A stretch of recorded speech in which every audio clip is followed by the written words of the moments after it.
Oh, Tumini and Paimon. Fancy that. I didn't expect to run into you two here. Oh, hey, Coach Yan-san. What are you doing here all by yourself? Just so you know, Paimon didn't come here to train.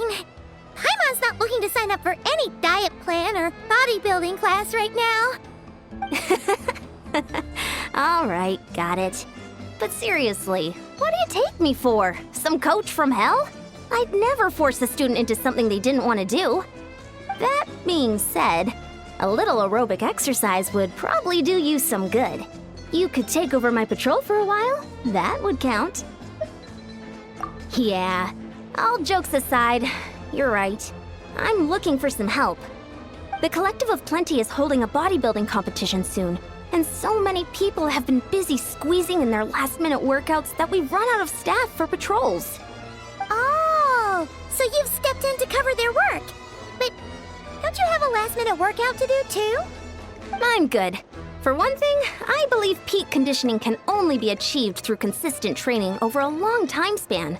Cramming in a workout at the last minute does next to nothing for you. But more pertinently, well, as you can probably imagine, I'm not able to compete in any of the most popular weight classes, and there's no real competition in my own weight class. Yeah, that makes sense.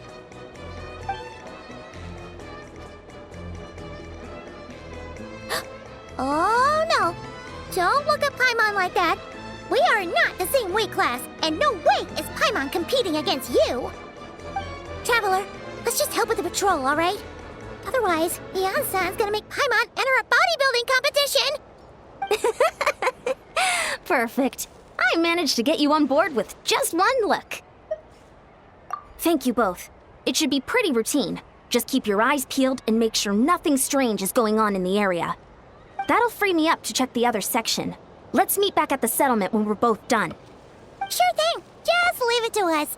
We're experts at strolling and patrolling, don't you worry.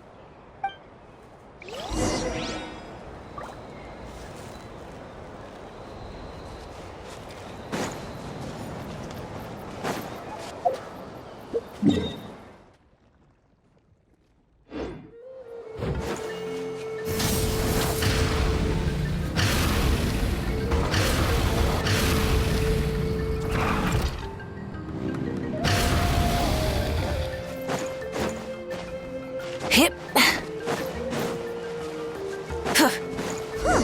What's this? Was there always a cave here?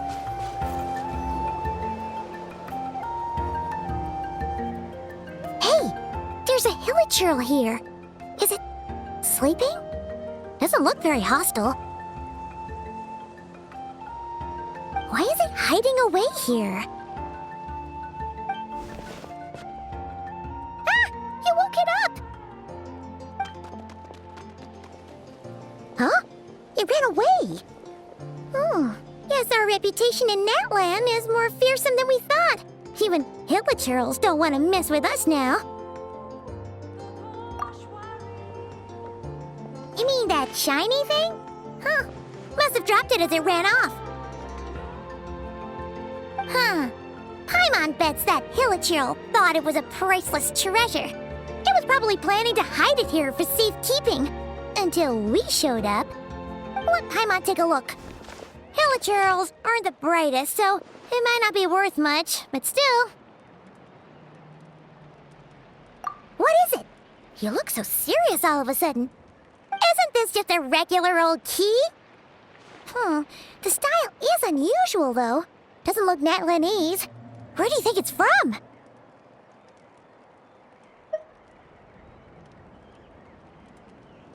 What do you mean? What hibernation chamber? What spaceship? Wait, you mean the spaceship? The one that brought you to Teyvat?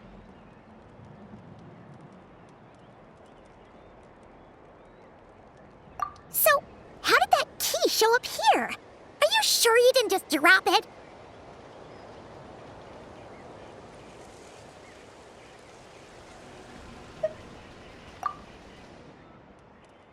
Whoa! Yeah! These look look identical. So if one of them's yours, does that mean the other one is... Knew it! Huh, the keys to a spaceship! Huh, somehow that really rams home the fact that you really are an actual alien. Oh, wait, no, descender. But anyway, now we know where it came from. The question is, how did it get here? The simplest explanation is that your sister lost her key somewhere not far from here. Then that Hilichurl found it and ducked into the nearest cave to hide it. If that's true, it means your sister was here recently. Yeah. Man, this is so crazy. We only agreed to help with the Ansan's patrol on a whim. And now we've made this bombshell discovery and found a huge lead on your sister. Should we keep following this trail while it's hot? Or do you think we should check back in with the Ansan? Ah, there you are. Looks like you went the extra mile today. Thanks for being so diligent. Oh, hey, Ansan, what's up? Didn't think we'd see you again till we headed back to the settlement. We were actually just about to go meet up with you. We've made a huge discovery today. I came here to let you know that you don't need to keep patrolling anymore. The bodybuilding competition has just been canceled, so the usual squad will be resuming their normal duties. They'll be here to take over shortly. Wait, canceled? Why? What happened? The Abyss Order attacked. Huh?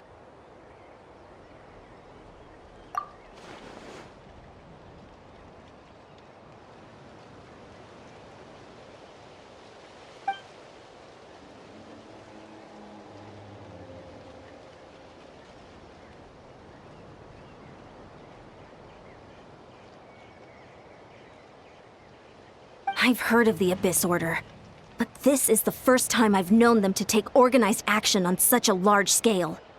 It's like they're preparing to go to war against our entire nation. One little sect versus the entire nation of war? How are they expecting to pull that off? Based on everything we've seen from them so far, they usually prefer to act in the shadows. So, what's different about it this time? What could they be after? No clue. All we know is that they've attacked our tribe, but that doesn't tell us much. Our defenses are holding strong so far, so I'm gonna head to the Stadium of the Sacred Flame and see what Mawika knows. If there's any information out there, she's the one people report to. Oh, want to come with me? I'm sure everyone will feel better knowing that the hero of Natlan is on the case. Great, then let's head over together.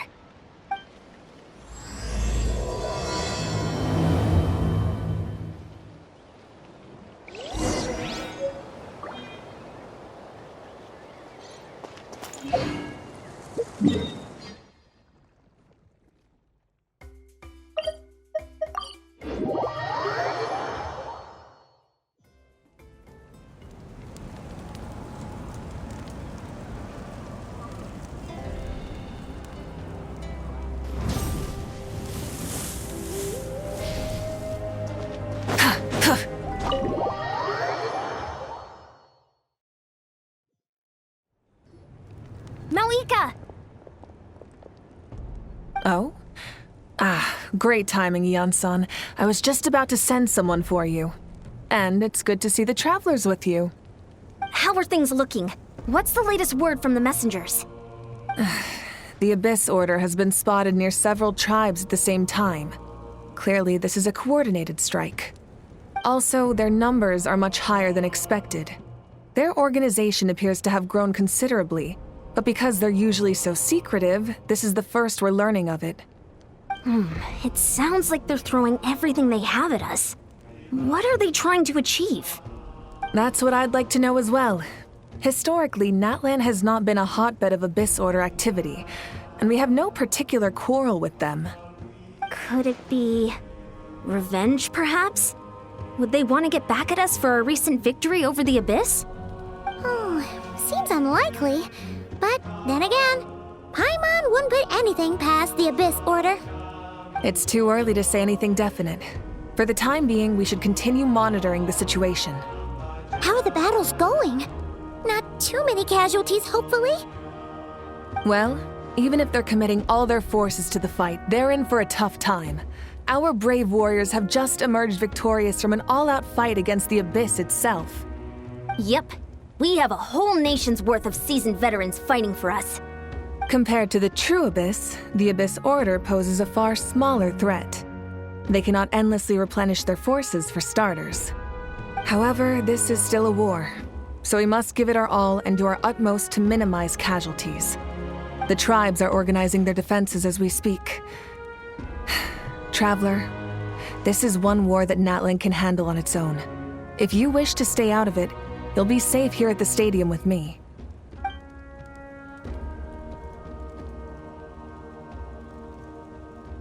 Oh? In what way?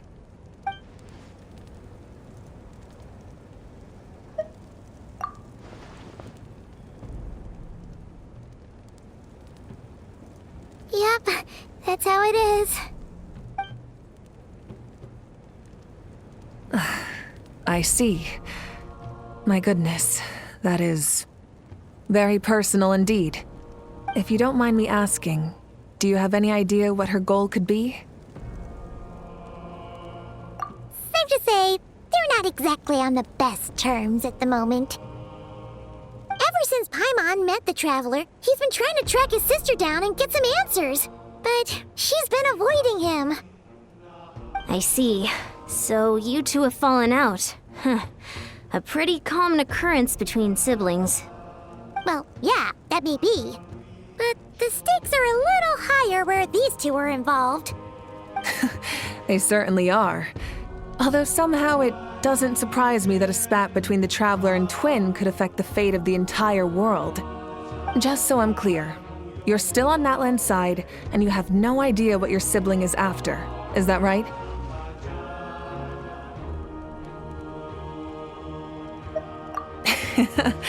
Well, that's a relief. When you first mentioned your sibling, I was worried we were about to be thrust into an impossible position. Our reports say that the Abyss Order has focused most of their efforts against the Masters of the Nightwind. If you don't plan on staying here with me, I'd recommend going there to lend them a hand. I'll join you. Right now, the Collective of Plenty isn't facing a serious threat, so we should support the other tribes. Many thanks, you two. Anything you need, send word to me right away.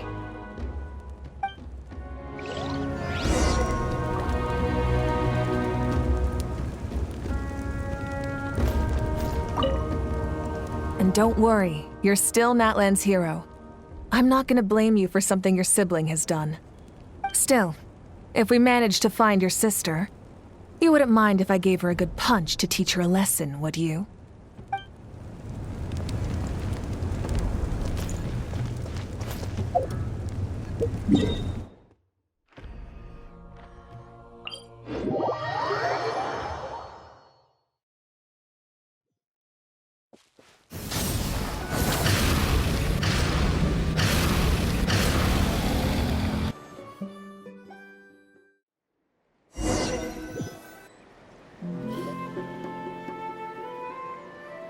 Look, it's Eulalie!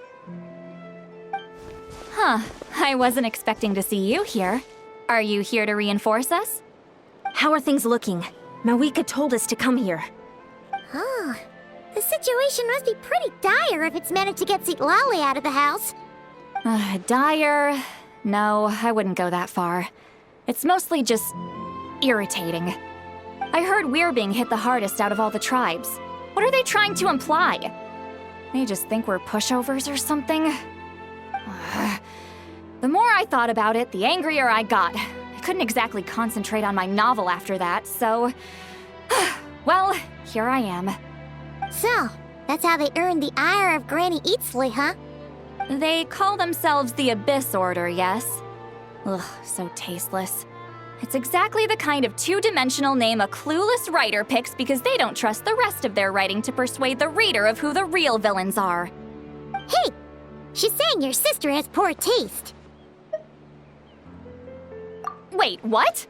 Are you saying his sister is a member of the Abyss Order? I only said that because I was mad. But maybe I went too far? Hey, let's save the chat for later. We've got some enemies incoming. Good. A much-needed chance to vent my frustration. And not a moment too soon. Things were getting awkward there.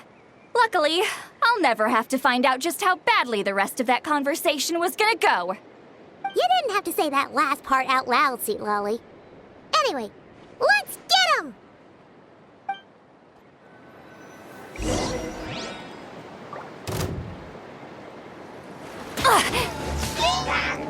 Strike a pose! Let's ride! Try and stop me! Everybody stand back! Let the world collide! Get to work! Ha! Yeah! Ha! Pyroclastic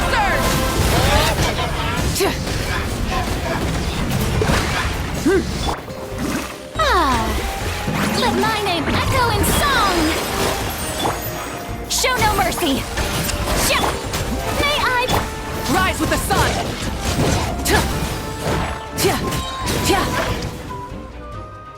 Phew. Much better. That's more like it. Oh, impressive work, Granny Eatsley. If I'd known you were on the case already, I might have reconsidered whether your tribe really needed reinforcements. If anyone should be reconsidering, it's the Abyss Order. They picked the wrong target this time. Experience says that if we head in the direction they were attacking from, we should find their stronghold. Why don't we press our advantage and destroy their base? They won't know it hit them. Hey, was there a battle here just now? Need any help? The warriors from the Masters of the Nightwind are here! The battle against the Abyss is still fresh on our minds, so everyone's used to working together. Well, morale's high and everyone's here. Let's go take down that stronghold! Let's ride! Wrath from the sky! I'm going in! Ring cutter! Fulfill our pact! Light it up! Light up the blazing sun! Forward! Crush them!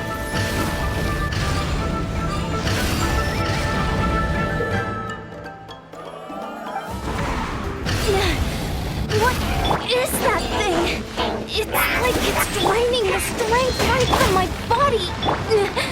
Find a way to destroy it! The Abyss Order's resistance is faltering. Now's our chance!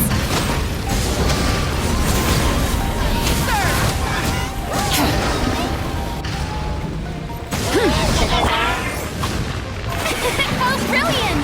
Time to shine! Fulfill our pact! Lighted warriors! Attack! After them!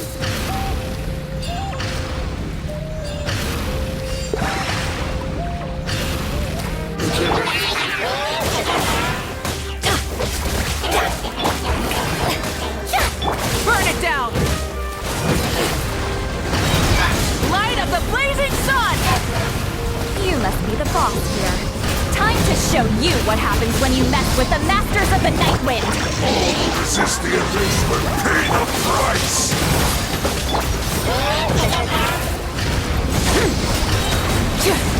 Pyroclastic surge!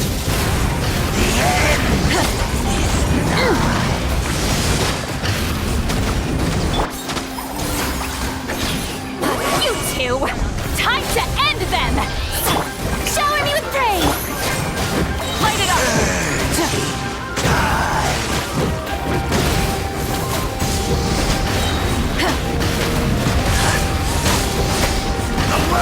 Wrath from the sky!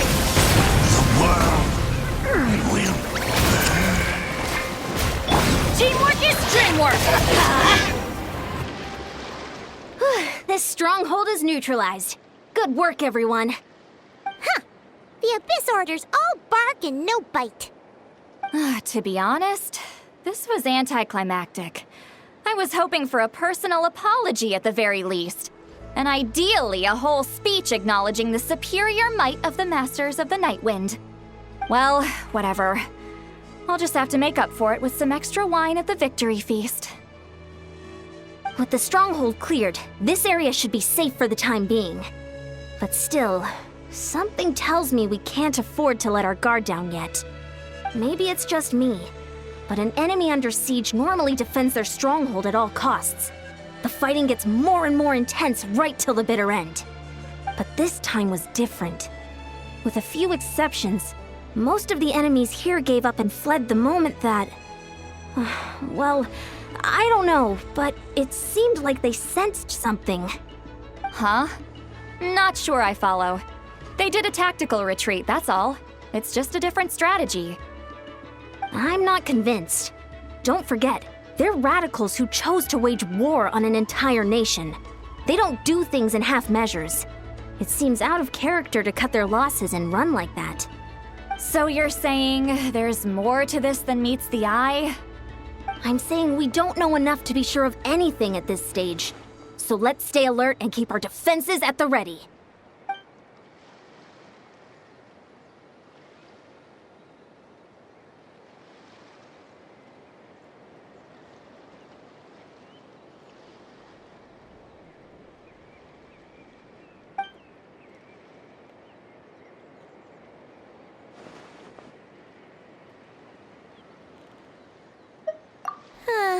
Paimon had a hunch you might say that. But you're right. If we can somehow use that key to track down your sibling, maybe we can end this war before things get serious. And maybe you can finally get some answers. Wait, you're leaving? But I was still debating whether to invite you to the first victory feast. Go ahead, you two. See, Lolly and I will take care of things here.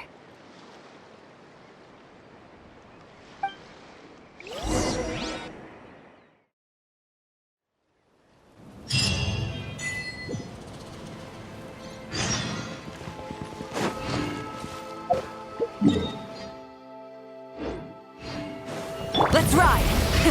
Rev the engines!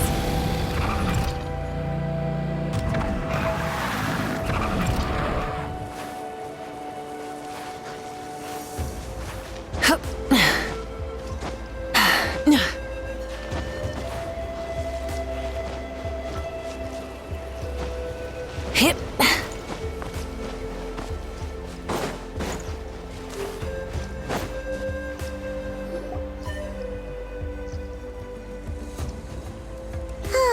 And we're back where we started. That Hilichurl probably found the key nearby, right? Let's look around for clues. There's no time to waste. The Ansan and Lolly are waiting for us.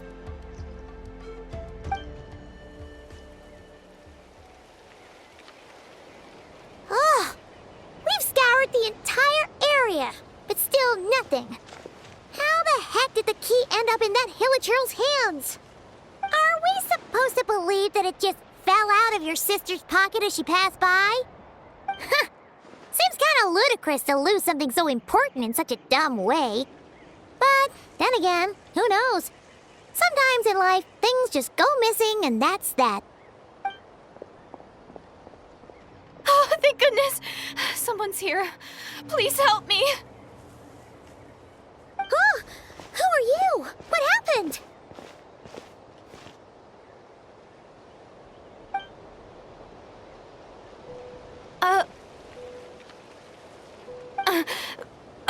No, now isn't the time. Please, you've got to help me. I'm being chased by monsters and I can't keep running. Can you do something?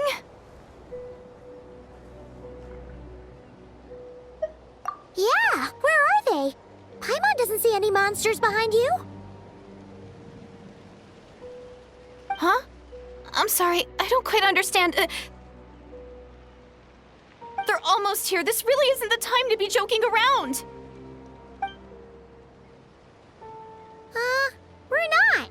We're completely serious. We don't see any monsters. But how? Ugh, there's no time. They're coming. We gotta run.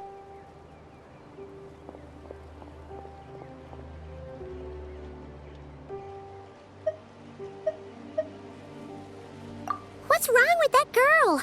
She must be seeing doing things.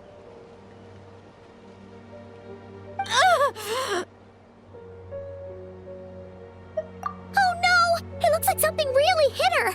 Maybe she was right. Quick, let's see if she's okay. What's wrong? Are you hurt? What was that? The monsters! They're right there! You need to get out of here. It's too dangerous.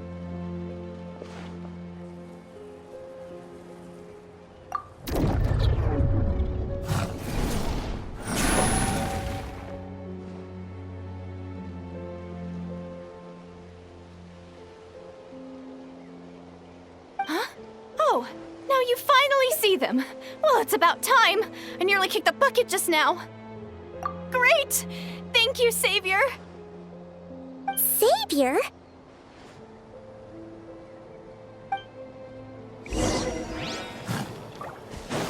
Let me weave you a verse. Let's ride!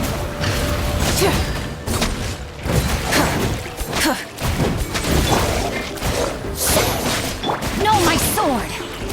Let's light it up! I'm going in! Rise with the sun!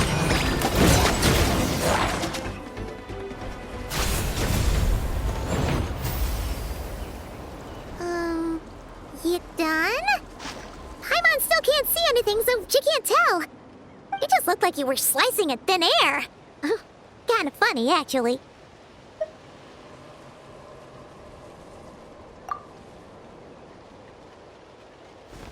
Oh, really?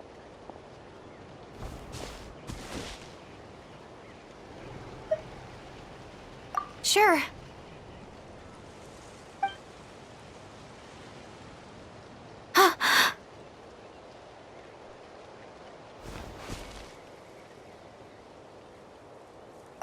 It's nothing. It's okay. I can see they're all gone now. No need for you to check. I didn't think much of it when the monsters were breathing down our necks, but now that I've calmed down, holding hands with you like this, I'm just a little shy, that's all. Huh? Have you never shaken hands with someone before? You sure get flustered easily. Well, anyway, I haven't had the chance to introduce myself yet. I'm Deirdith. Thanks for, saving me just now. I'm really grateful for your help. No worries. Paimon's Paimon, and this is the Traveler. With him around, you'll be safe from any monsters. As long as they're visible. So, what was the deal with those monsters just now, anyway? Your guess is as good as mine. I could see them the whole time, so when you said you couldn't, I thought you were making fun of me. Whoa! That must have been scary. The idea that we'd stand by and laugh while some poor girl was being hunted down by monsters?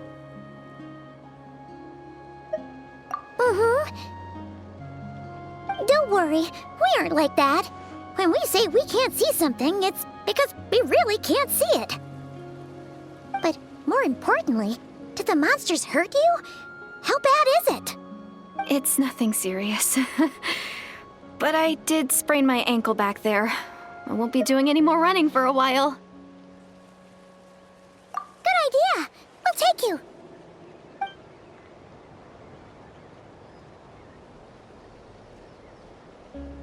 Phew, thank you so much.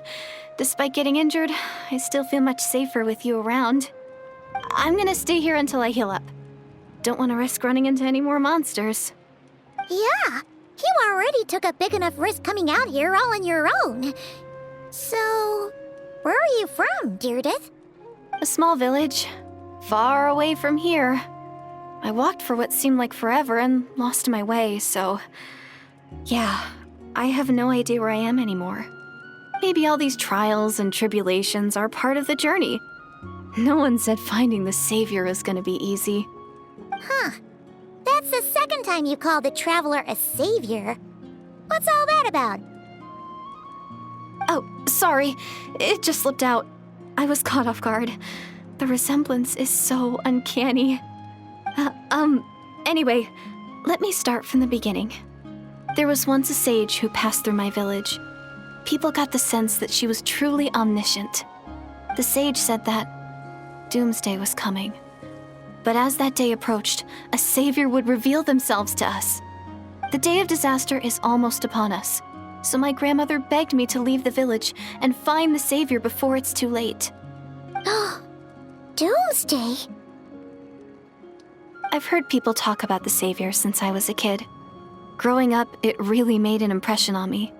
The description is practically etched into my mind.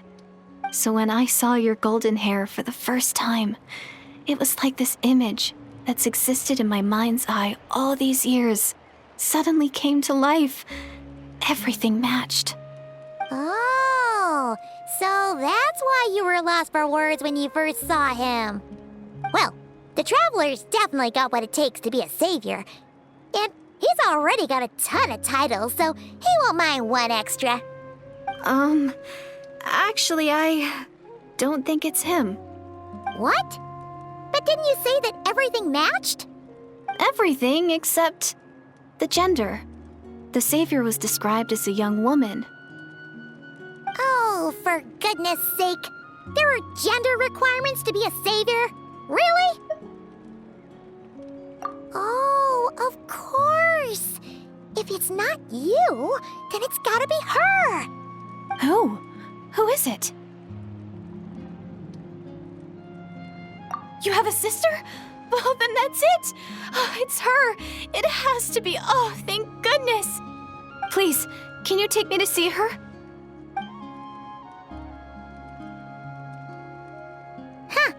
Maybe, if you're lucky. It just depends if we can find her. Huh? But isn't she your sister? Sorry.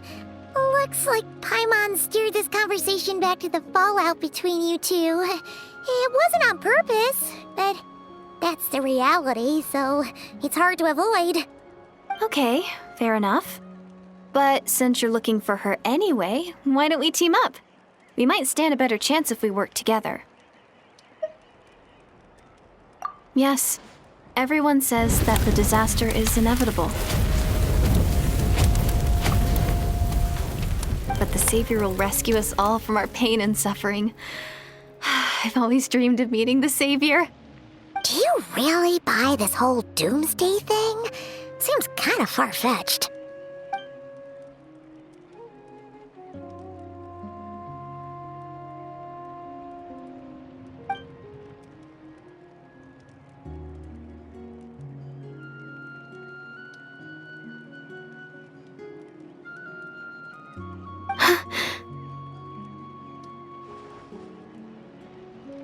See? She broke eye contact. Sure sign of a guilty conscience. Time to press her for answers. What's wrong, Deirdis?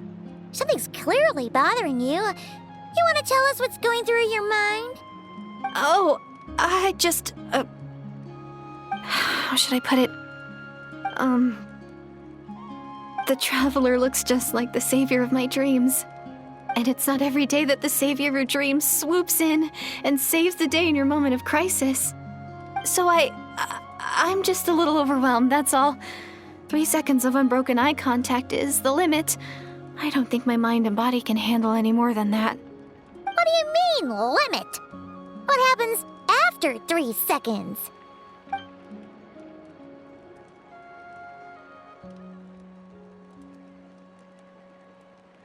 I'm sorry.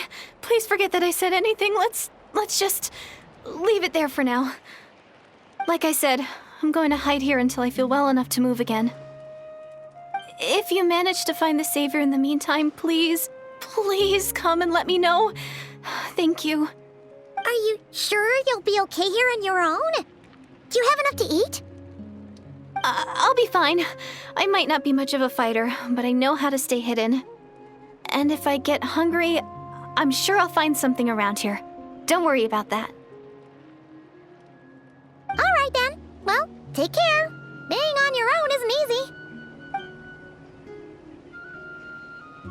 What a mysterious girl. We should definitely keep an eye on her. But hey, at least she seems to like you. And it sounds like she's gonna help look for your sister when she's healed.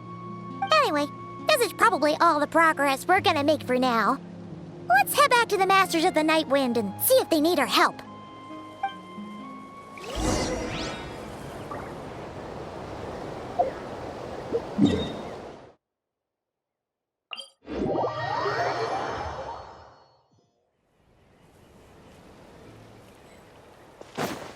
Light it up!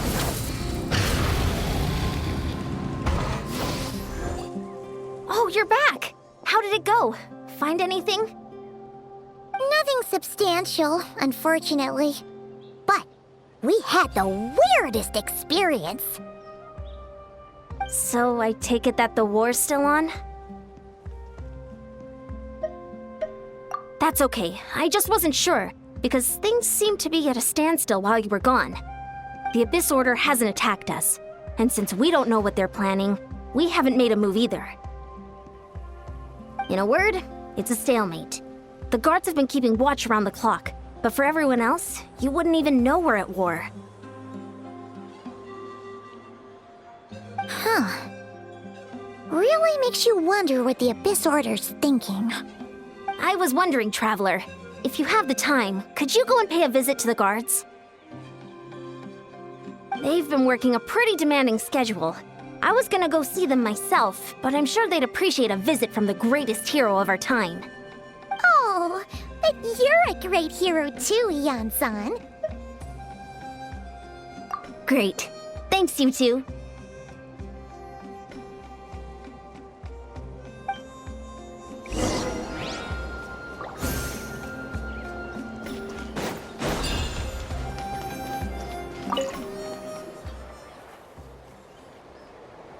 Wow! Tumaini, our hero. We've actually fought together before. You probably don't remember it, though. You do? Then it's truly an honor to serve alongside you once more. Thank you for standing guard this whole time. It's all good. Honestly, it's not been that much work. Haven't heard a peep from the enemy.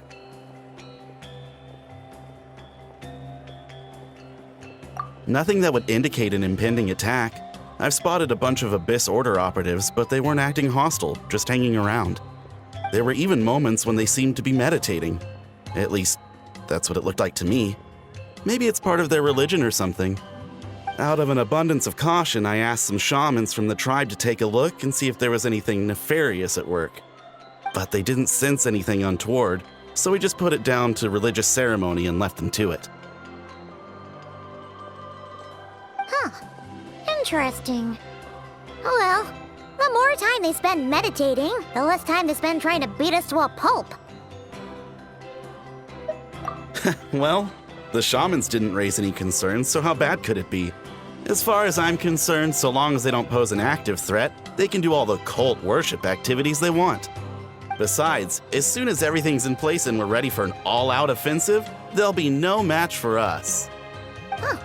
Sounds like morale is pretty high. Guess there's strength and confidence in numbers. Let's keep going, Traveler.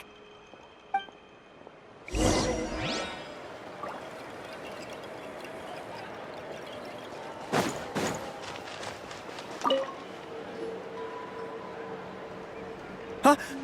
Is that Tumaini? What brings you here? Is this, like, a meet and greet? I wasn't... I'm so nervous. Hey, come on! You'd march to war without so much as blinking. What's so scary about a chat with a Traveler, huh? It's not the same thing at all. There are plenty of chances to go to war. But a one-on-one chat with our great hero? That could be a once-in-a-lifetime opportunity. How can I not be nervous? What if I say something wrong? Or if my posture's bad? Or if I accidentally make a weird expression with my face? One bad impression can stick for life. No one's here to judge you on your posture or your facial expressions. Relax. All right, then. I'm sorry, great hero, but I have a small favor to ask. What Paimon guess? An autograph, right? That's easy. May I challenge you to a fight? What? How can you be so audacious and so sheepish at the same time? Huh. Paimon's starting to think your nervousness is all just an act.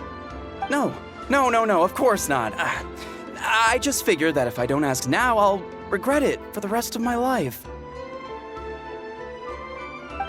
But I am still on patrol, so please, Great Paimon, if you wouldn't mind taking over for me for just a few minutes? Ugh, again with the sheepish audacity. Just pick one or the other, will you?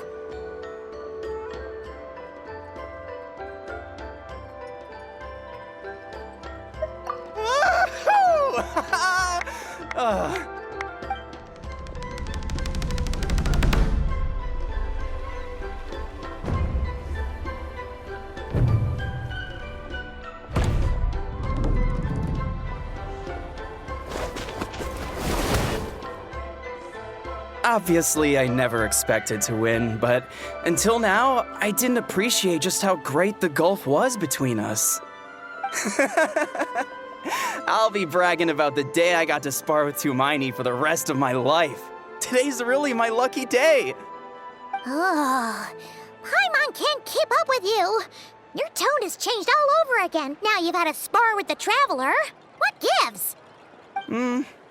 Well, some people connect through conversation, but we warriors bond by sparring. And now that I've had a bout with the hero, we're no longer strangers. Nothing to be nervous about anymore. Okay. Well, to each their own. But Paimon's still gonna stick to conversation. Not at all.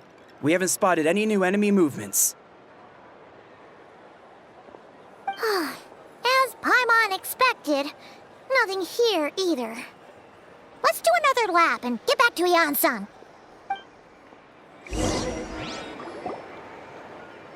You're back. So, did the guards find anything? Nothing much, no. Someone mentioned that the Abyss Order has been doing some kind of meditation or prayer, but apparently it seemed harmless. Paimon wants to lodge a complaint about one of the guards, though. His name's Kentalo.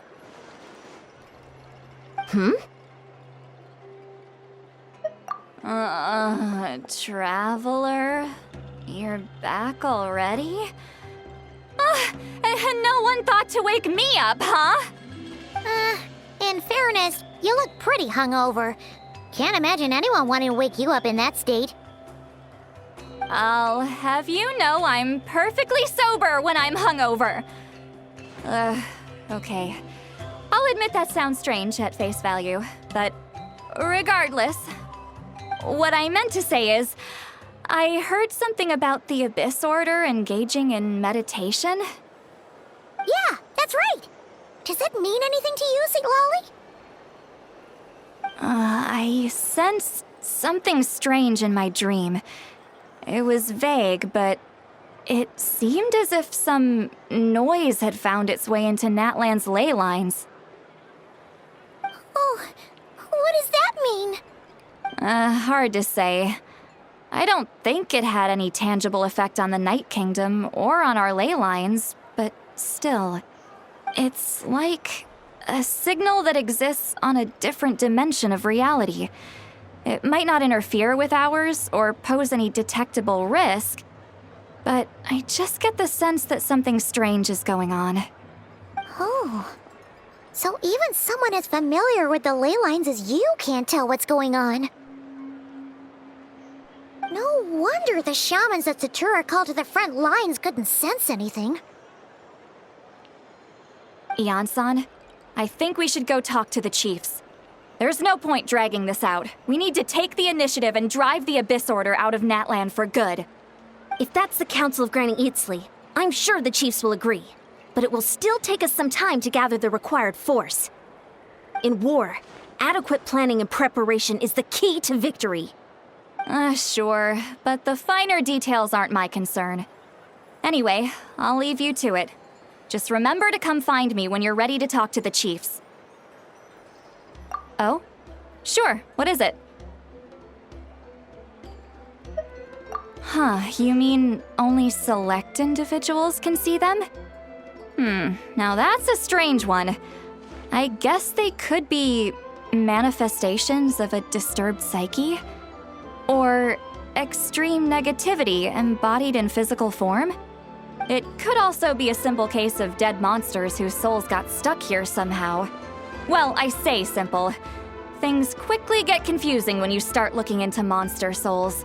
For starters, trying to figure out which classification system to use is a real pain in the... All right, we get it. Granny Eatsley's learning and wisdom knows no bounds. But could we just get the short answer? Hey, I was just thinking out loud. You really think I was just trying to flaunt my knowledge? Anyway, the short answer is... there are many potential explanations for the kind of phenomenon you describe. That said, it's not something I've ever encountered in all my years. Whew, wow. Okay. Well, if Granny Eatsley's never seen it, it might as well not exist, right? Hey, I'm not that old!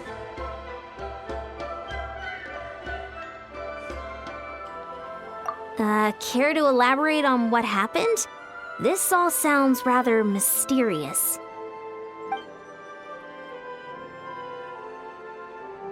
Really? You had to hold her hand to see the monsters? That sounds a little contrived. Huh? That's the part that bothers you? Maybe the point is more that it requires direct physical contact, whether that be hand-holding or otherwise. But that's neither here nor there. What bothers me is, it sounds like she's convinced that your sibling, the leader of the Abyss Order, is a savior.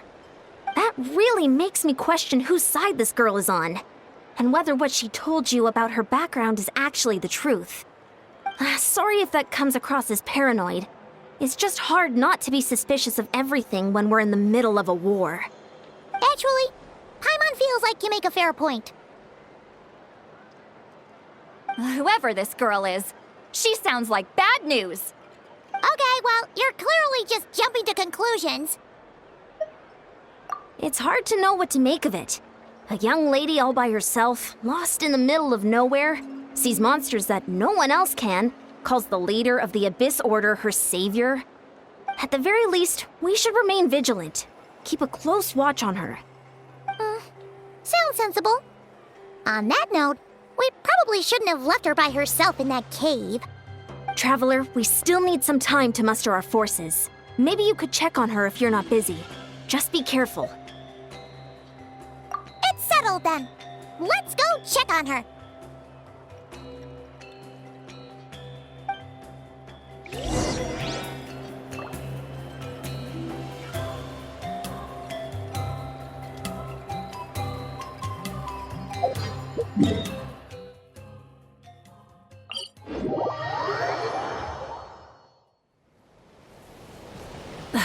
Instead of confining themselves to the heavens, God should broaden their horizons in the world below.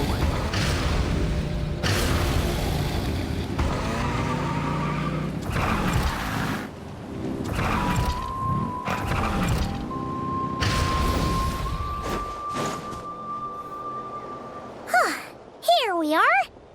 Deirdre will still be here, right? Oh, it's so quiet though. Uh-oh. What if Yansan was right? Maybe she never intended to stay here at all.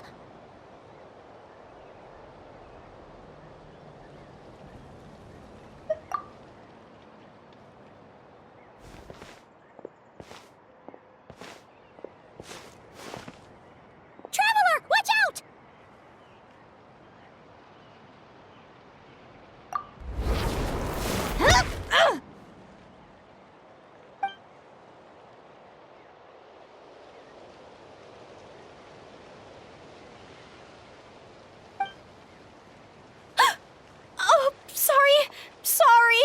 I didn't know it was you. I heard a noise and I thought it was the monsters coming to get me. Did I hurt you? Oh, I'm so sorry. I wasn't thinking straight. Phew. That was scary. Paimon thought we'd walked into a trap. Maybe we shouldn't have sneaked in without announcing it. Then you would have known we weren't monsters. To be honest, I've been really on edge since you left. I just have this constant feeling that any second, the monsters are gonna come back and get me. And it's not like I can run from them. There's also no way to cook here. It's good you got back when you did. Another hour and a half and you probably would have found me starved to death. That's weirdly precise. Though, it does explain why your attack on the Traveler was so weak. Wait, if you really thought you were gonna starve or get killed by monsters, why'd you promise that you'd be okay here on your own? I just didn't want to lose face in front of my hero. He already saved my life once. That's more than enough. I just don't want to come across as a constant burden. Huh. For someone on the brink of starvation, you're pretty preoccupied with your image. What's the real reason? What? That is the real reason. I'm kind of bearing my soul here, you know?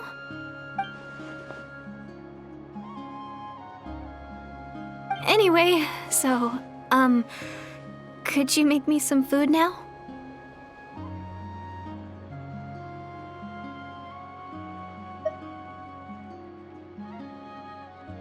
Oh, Paimon's getting hungry now, too. Go on, then. You can join us for dinner.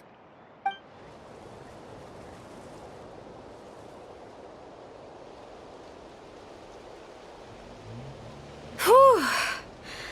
I am so full. Thanks for saving me, again. Starvation feels like a distant memory now. You can really pack it away, Deirdith. Guess that explains how you had the energy to make it this far.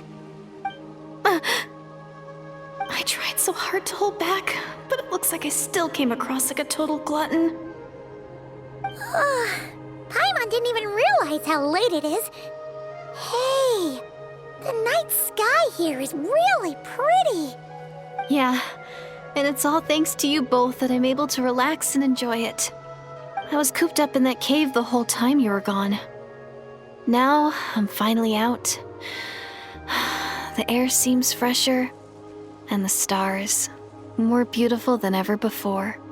You weren't in there that long.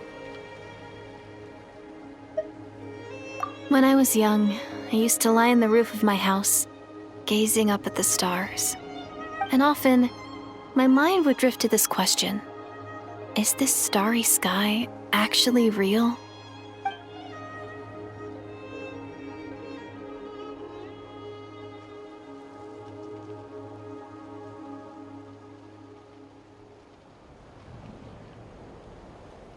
But my grandma would tell me the answer to that question doesn't really matter. Think of all the people in our village who spend their entire lives here, she'd say.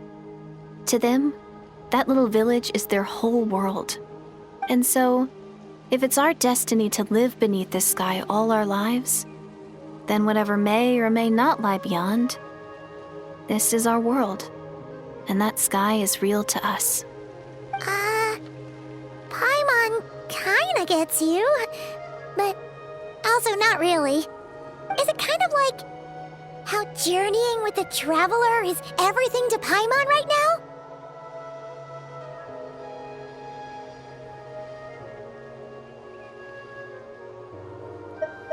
I really treasured my world for a really long time. The village was my everything. The houses, the scenery, the stories I always loved to hear about the Savior. But I could never bring myself to agree with Grandma. Even if the village was my entire world, I still had to know what lay outside its borders. Yeah! Go you! So, I finally ventured out and set off on my journey to find the Savior. I'm going to make my world bigger, one step at a time. And I'm not going to stop until I've seen what's beyond the stars. Maybe then, I'll finally get an answer to the question I had as a child. Who knows? Maybe one day, I'll be sitting and chatting just like we are now, but with someone from another world. Yeah, One day... if only we could tell her. But it's probably best not to open that can of worms right now. I need to find the Savior and protect my world. Then, I can make sure it continues to grow. That's the most worthwhile thing I could think of doing, so I've been giving it everything I've got. You know what? That's pretty cool. Paimon kinda wants to root for you now. Oh, sorry. I got a little carried away. I always get chatty after a hearty meal. Just like my grandma.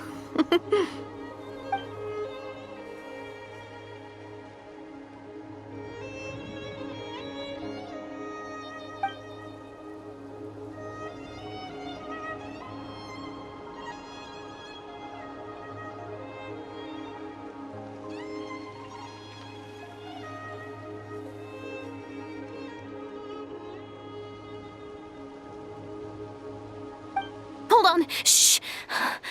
It's them. The monsters are back. Where? Oh, still invisible, huh?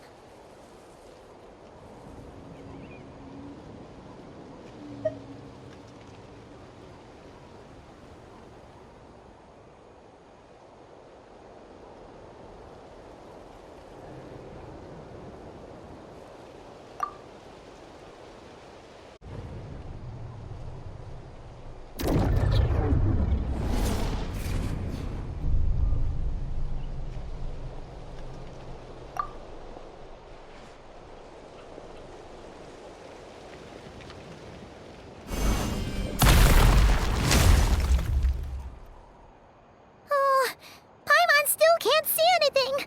But please, be careful.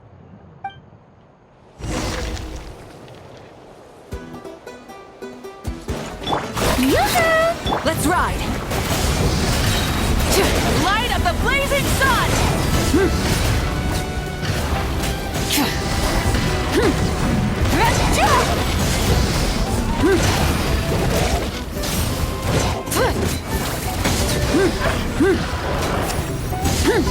Everybody stand! Witness the power of Gwa! Strike a pose! Let's ride! Wrath from the sky!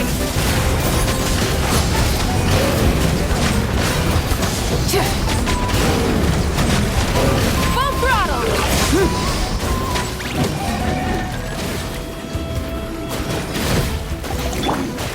Let my name echo in song! Let's ride! Pyroclastic surge!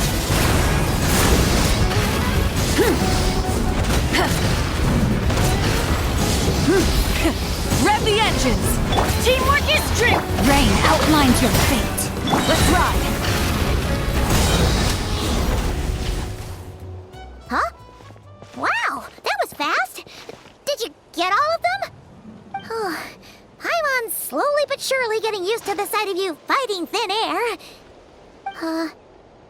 You doing all right, Deirdith? Deirdith? Hey, it's okay. There's nothing to be scared of anymore. Oh, I'm fine. I just spaced out there for a moment. You spaced out? That's a pretty bold move under the circumstances. I was just... the image of the Traveler fighting to protect me. I was trying to commit it to memory. Seems like the least I can do. All right. Whatever floats your boat.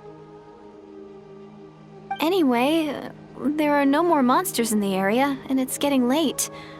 Why don't you stay here tonight? Sounds reasonable to Paimon. What do you think, Traveler?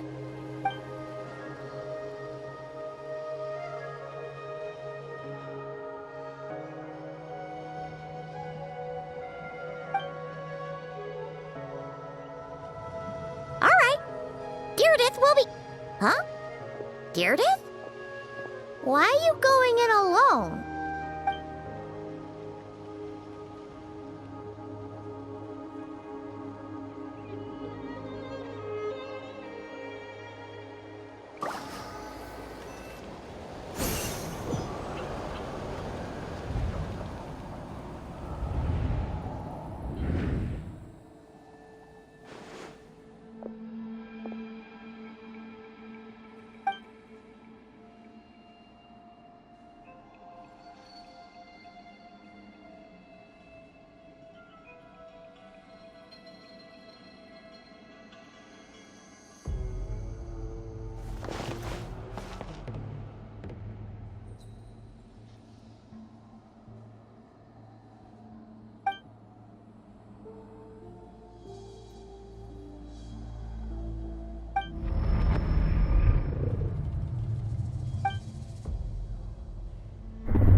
Doomsday.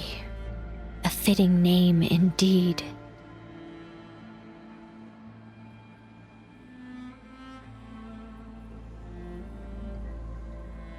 A blood-red sky.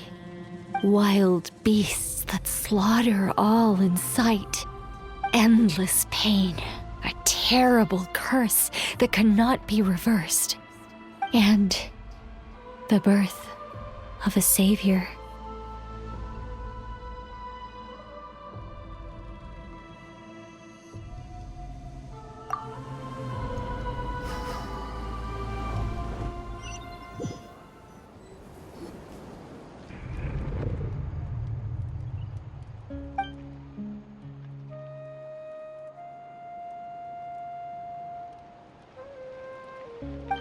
You're awake.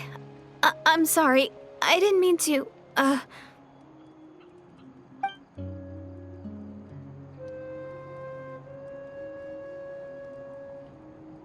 You just look quite distressed, like you were having a nightmare. I thought if I took your hand into mine, you might find it soothing. At least, that's what my family always did when I had nightmares. But it didn't seem to work on you. In fact, I think I made it even worse. I'm so sorry. Oh, is that right? You better not be trying to pull a fast one on the Traveler. What? Don't be so... I have more self-control than that. Self-control? What does that have to do with it?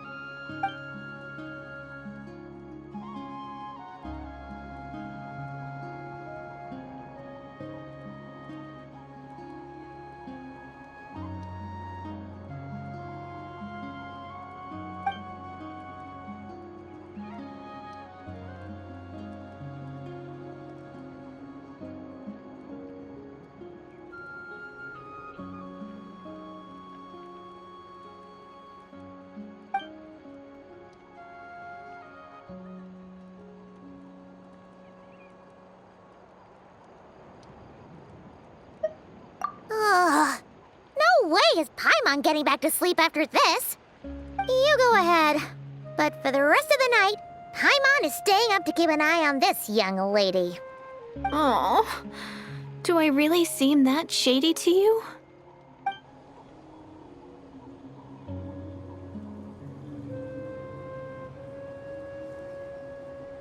Well, Deirdith, there should be enough food for 3 days. Make sure you eat the perishable stuff first, so nothing goes to waste.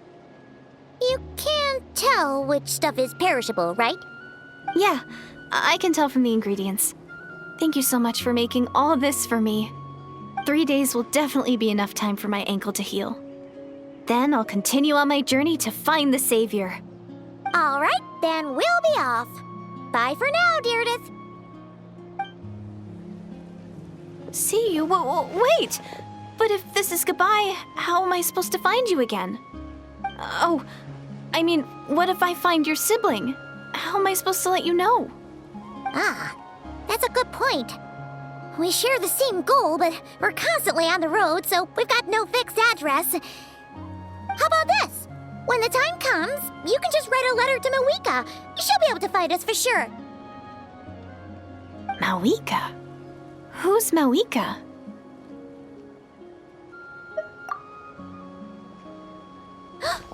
It's the Abyss Order! They're here!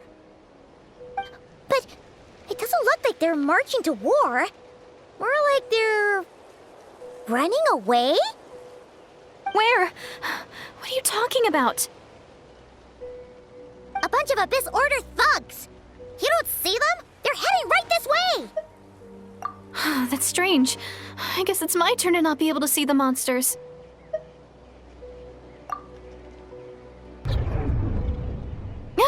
You're right! I see them now. You weren't joking after all. So this is what it's like. What a weird situation. What is making these monsters invisible? Is it Deirdith? Or the monsters themselves? Or is it us? Well, might as well mow these ones down, just so they can't pose a threat to the tribes.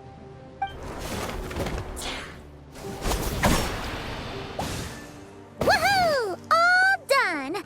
Their morale's seemed super low. Guess they really were on the run, huh? So, there's no more of them, right? I still can't wrap my mind around this. Why couldn't I see them until you took my hand?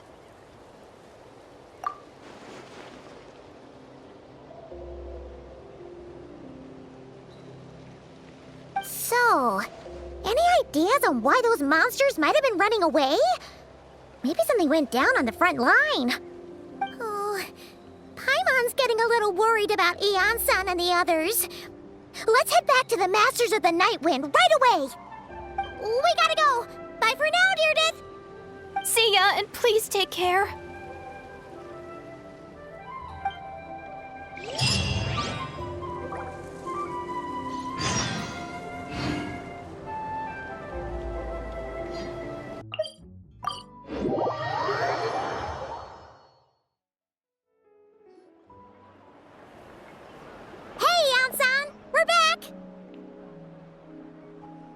We ran into quite a big group from the Abyss Order just now.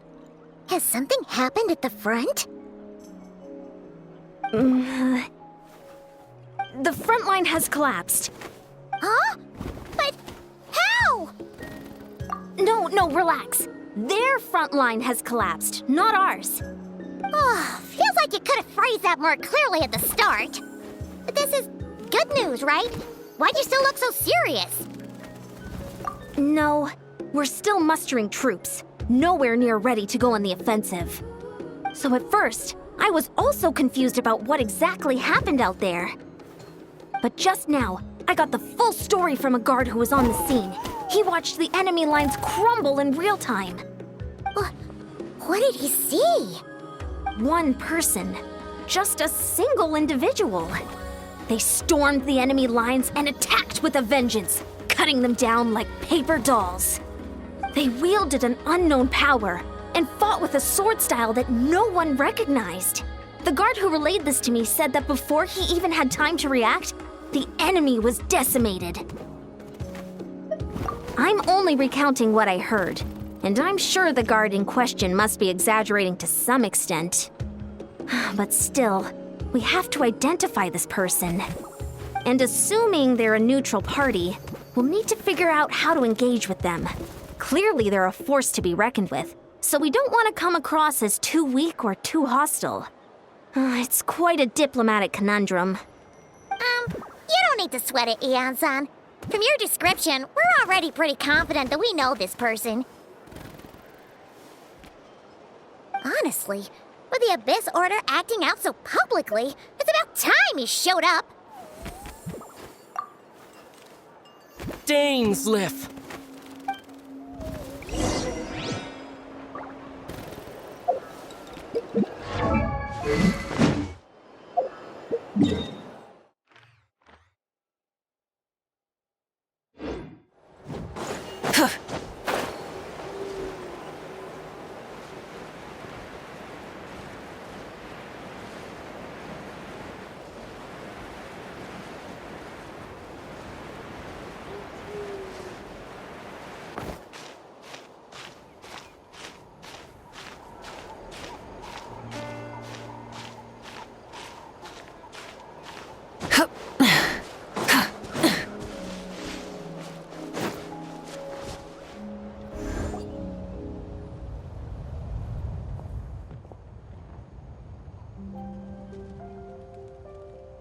It's been a while, Dane. And yeah, after we heard what went down, we figured you'd shown up.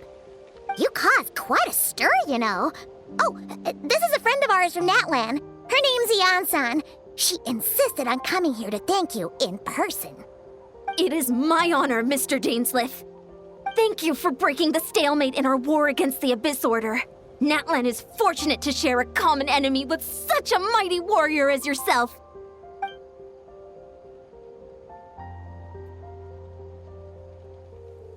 Please don't mind him, Eon-san.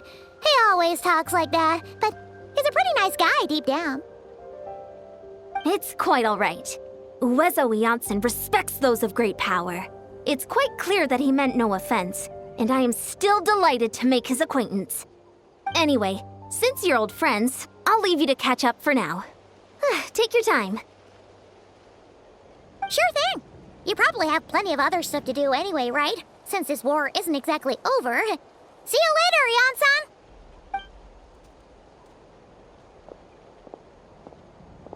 Hey, Dane. Would it have killed you to be a little more polite? She's our friend.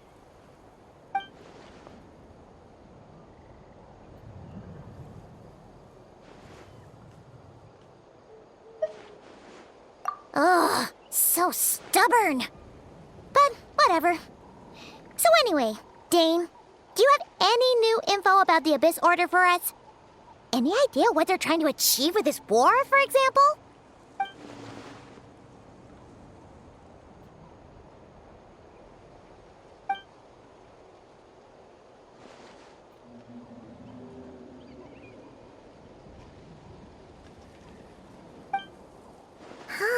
We thought so too. But it sounds like you're no closer to learning what that goal is than we are.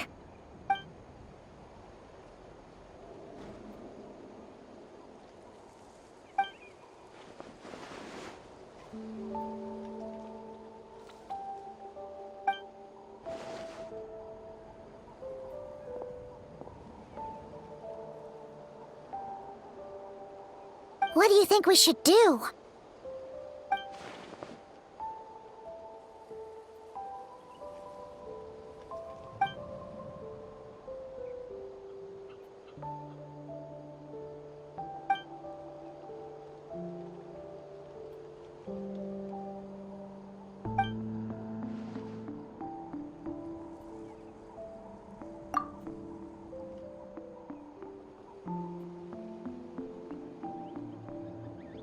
Paimon gets it. Nothing in the world can satisfy you like making mincemeat out of the Abyss Order, right?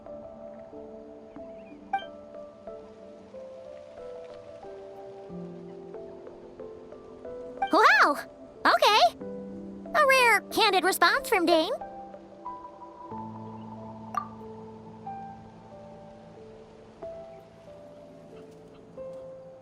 Well, actually, we found his sister's hibernation chamber key near the Collective of Plenty.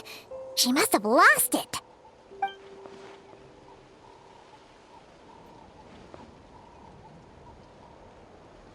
Oh, and there's more! After finding the key, we also ran into this weird girl. She kept seeing monsters that we couldn't see, and then, this other time, we saw a load of monsters, but she couldn't. She also said she was on a journey to find the Savior. Her description of this Savior matched the Traveler pretty closely, so we figured it's probably his sister.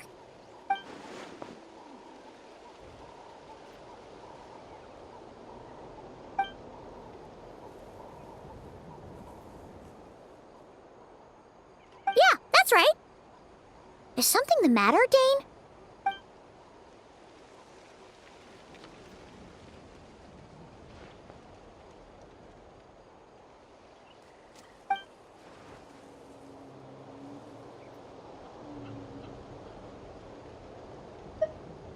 Wait, wasn't his sister called the Princess, though? Where did this Savior thing come from?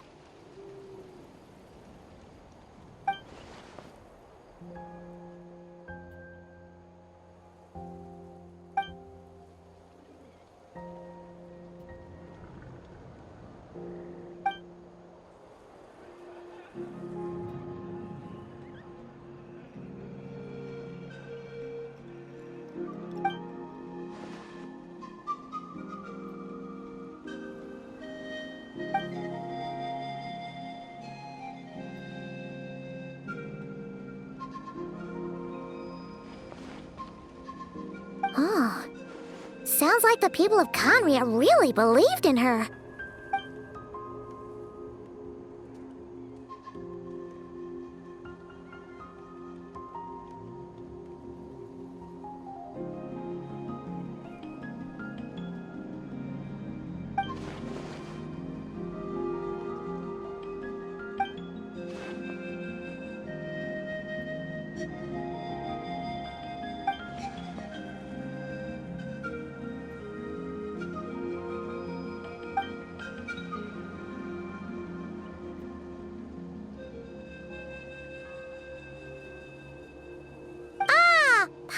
gets it now. So, a bit like Kaya. Except she grew up somewhere more isolated? Still, that doesn't explain the invisible monster situation.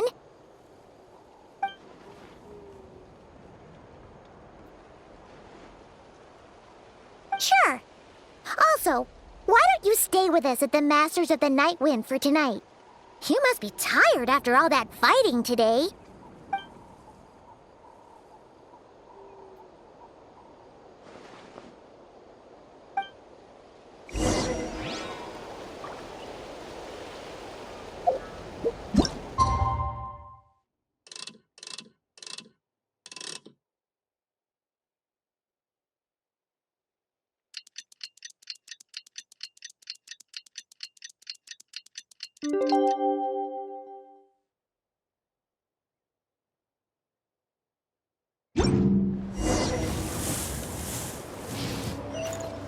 Light it up!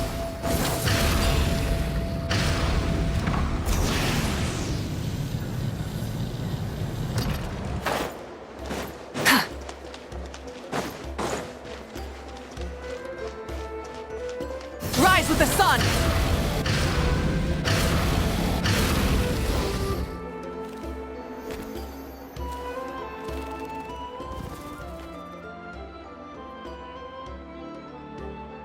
Is that Dane and Neon-san discussing strategy together? Huh. Looks like they're getting along just fine.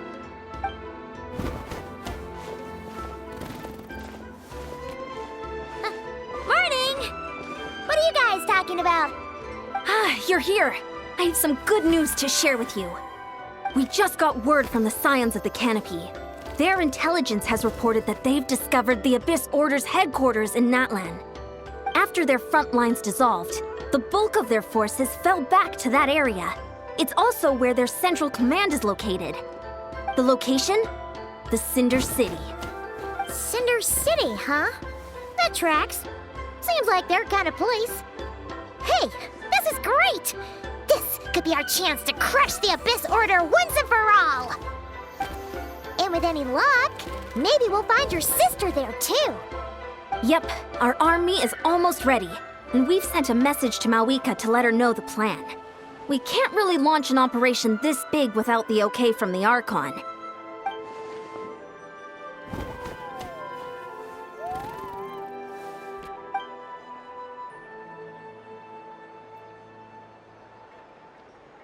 I've already explained my reasoning, Mr. Dainsleif. I understand your concern, but an immediate strike is not on the cards for us.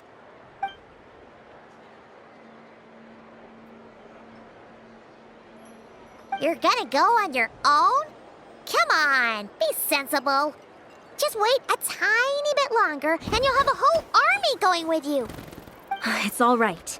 I support your decision, Mr. Dainsleif. Huh? Shouldn't you be talking sense into him? I admire his courage, and I believe he is strong enough to take on the Abyss Order on his own.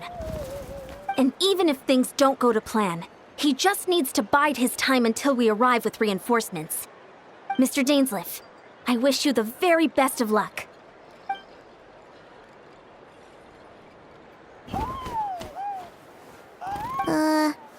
Looks like he's waiting for you to say something, Traveler.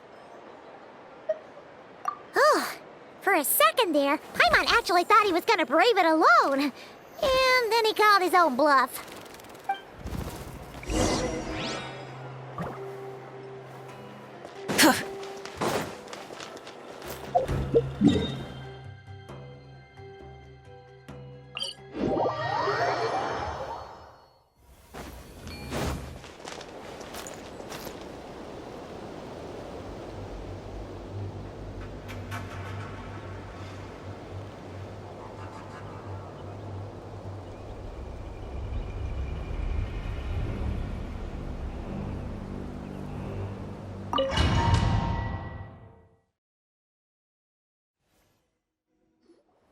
Is this the place? The Abyss Order's hideout in Natlan?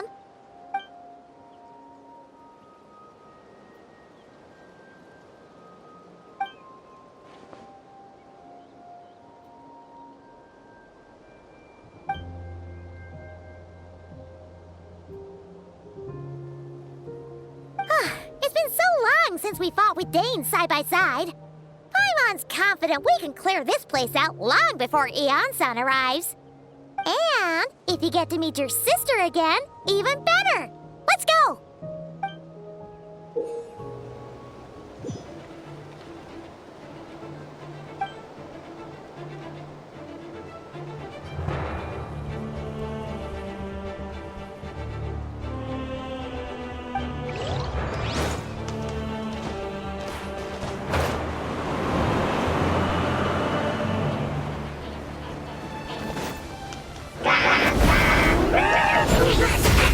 Burn it down!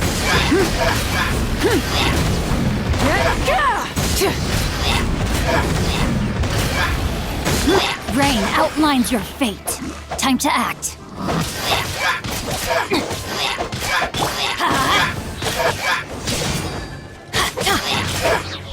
Let's ride! Try and stop me!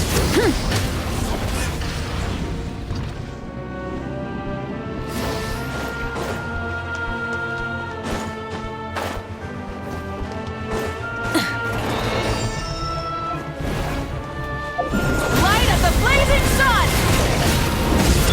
I'm going in! Witness the power of Gugwa! Strike a pose! Off we go!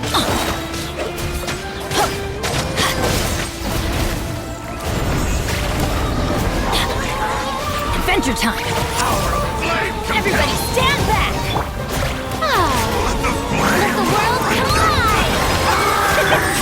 Let's light it up! Let me weave you a verse.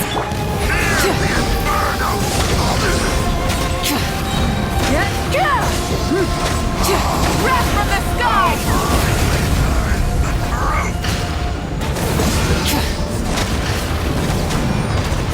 I'm going in!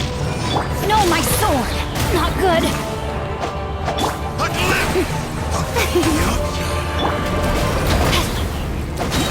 Witness the power of Gugwa!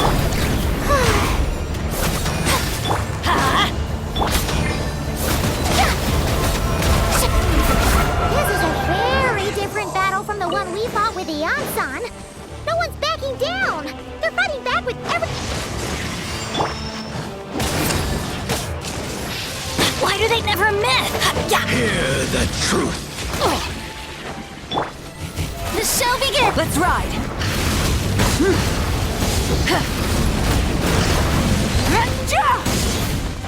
Light it up! Let the light shine. Pyroclastic surge!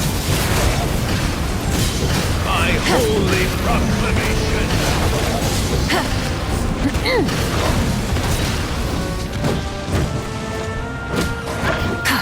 Grace No, my sword! on you. Let's ride! Hear ye Light up the blazing sun! shall set you free. Shall endure.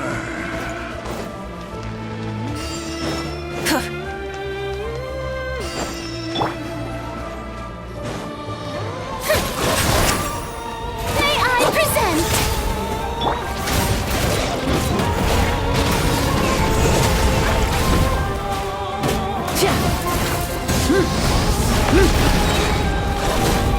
Pyroclastic surge!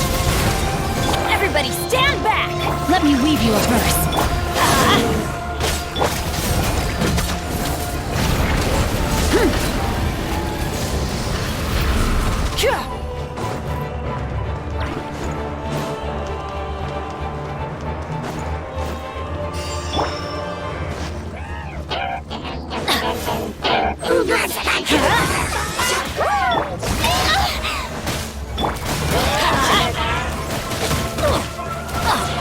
Don't worry, I got this.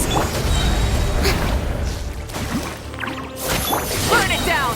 Light up the blazing sun! James, the relentless spectre haunts us. The abyss is all present. To flee is futile. To resist it, vain. Yoo-hoo!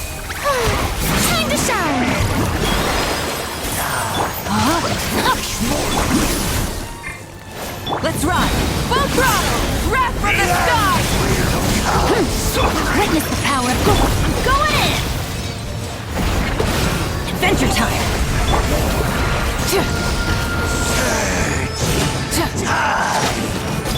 Huh? No, my sword! The world will recall! Pyroclastic surge!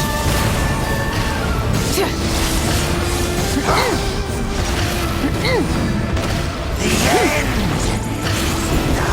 Rise with the sun! shall rise once again.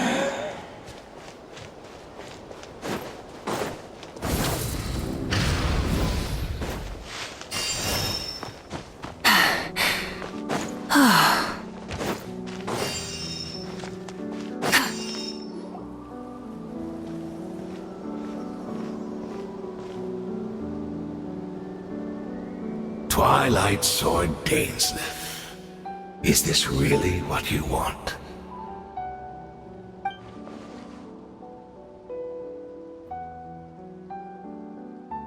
So, where's the Traveler's sister then? Or is this guy supposed to be in charge here? So, this is a hunt to you. I must say I pity you, Dainsleif. The death you dole out so readily to others is a luxury you yourself cannot enjoy.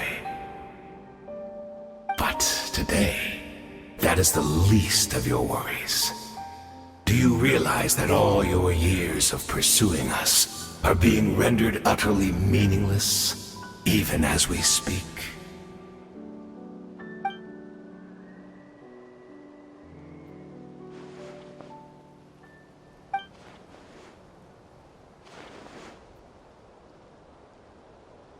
Then allow me to be frank. As far as we are concerned, our princess has already won by other means. And I do not merely mean this battle. No. Her Highness has achieved something far greater.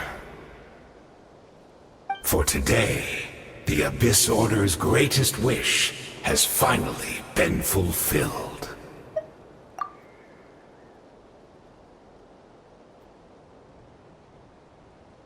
Our Highness quietly infiltrated the Night Kingdom to exploit that realm's past experience with ley line reconstruction. And then used the Loom of Fate to reweave the ley lines of Conria. What? She used the Loom of Fate? Wait, does this mean the attack on the Masters of the Night Wind was all a smokescreen to give her some cover? Oh no! This makes too much sense. Correct. As of now, our homeland has been revived. And all of my comrades that you have slain, Dainsleif, they shall forget the struggles that have beset them these past 500 years, and begin their lives anew in a Conria restored to life.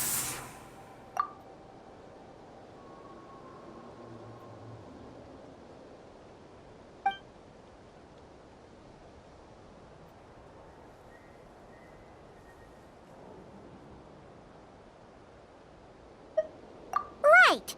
You still need a few steps after that, such as finding a place to host the ley lines you just re-wove. Plus, if it was really so easy, Moeka and the captain would have had a way easier time during the war.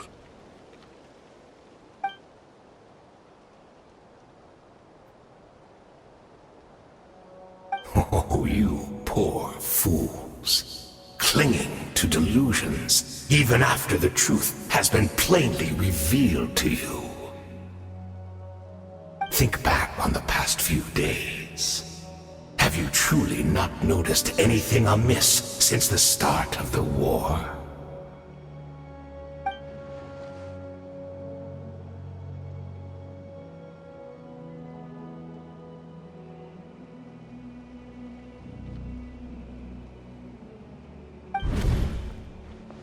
I sense something strange in my dream. It was vague, but it seemed as if some noise had found its way into Natlan's ley lines. Oh, what does that mean? Hard to say. I don't think it had any tangible effect on the Night Kingdom or on our ley lines, but still. It's like a signal that exists on a different dimension of reality. It might not interfere with ours or pose any detectable risk, but I just get the sense that something strange is going on.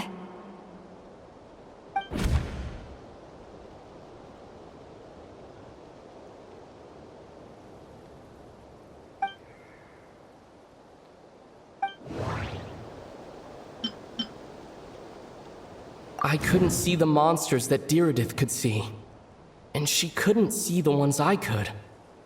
We could only see the monsters in each other's sight after making physical contact.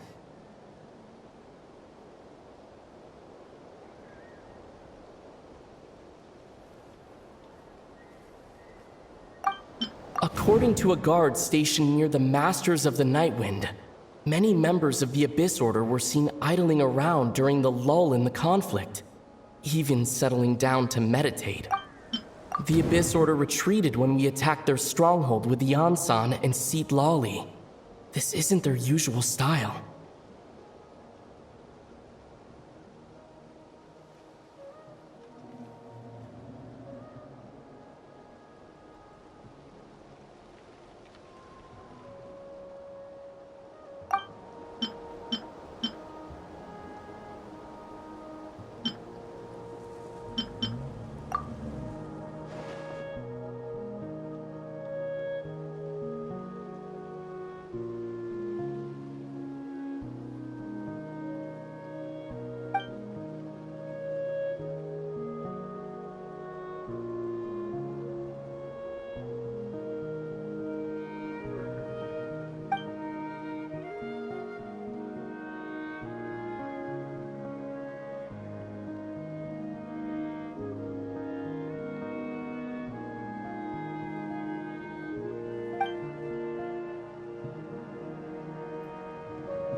Dig into the embrace of the abyss and be baptized! Let's light it up! Oh, brilliant! Burn it down! Do you still not understand? You battled in vain! The Abyss Order's mission! Everybody has been stand! fulfilled! Let the world collide! Light of the blazing sun! Will not bring shame to the name of the Abyss!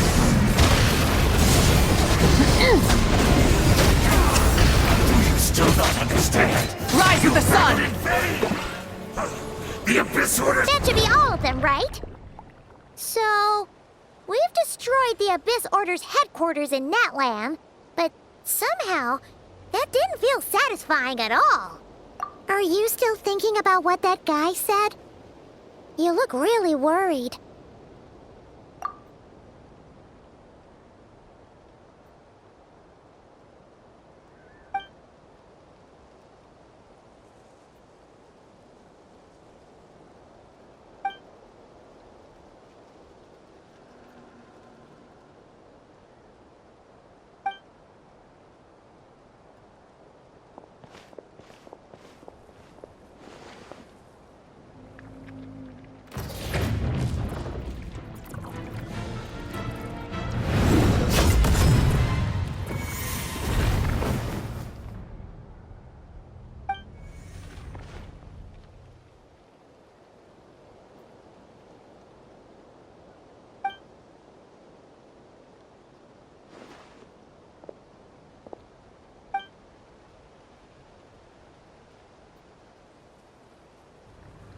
"500 years on, and you still refuse to address me as master.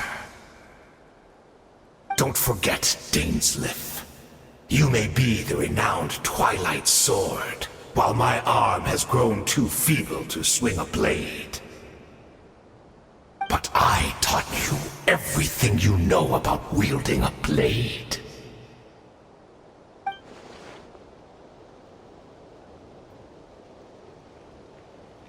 Be that as it may, under the circumstances, I see no further reason for us to fight. The curse of immortality means neither of us has a way to completely destroy the other.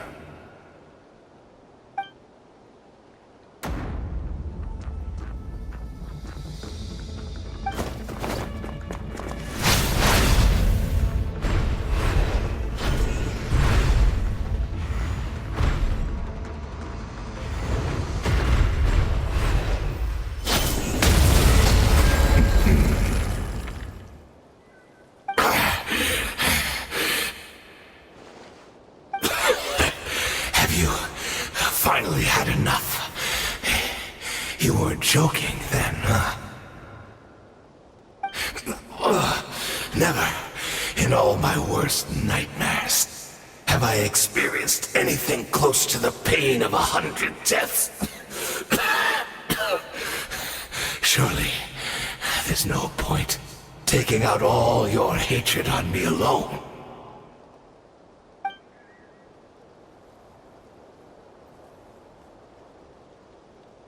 All right, I believe you. Still, aren't you at least a little tired now? Why don't we sit down, perhaps? Chat a little. Hmm?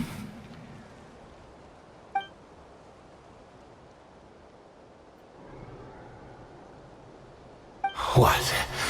Not a fan of reminiscing about old times? Well, I suppose you don't have many fond memories to look back on.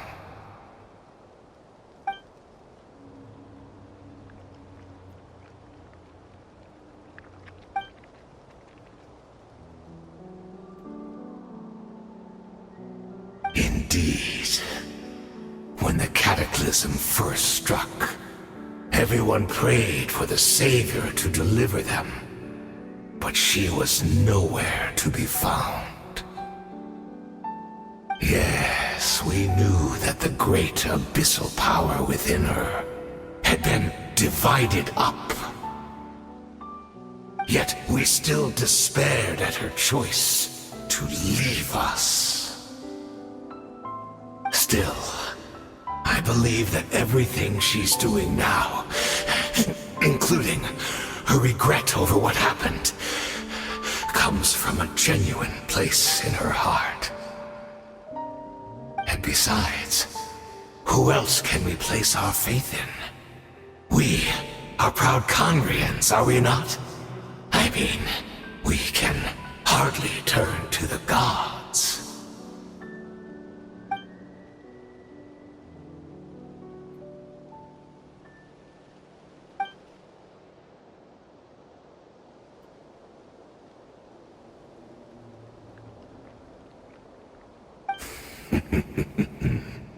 Is that so?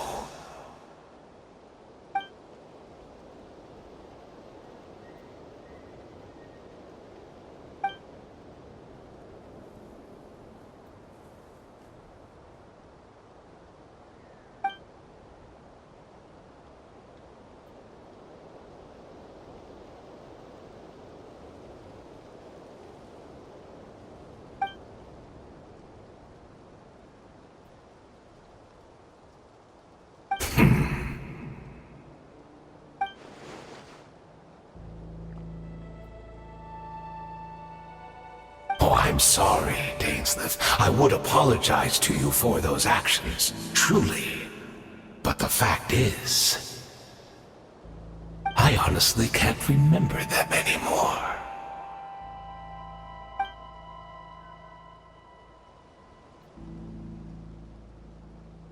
Look at me.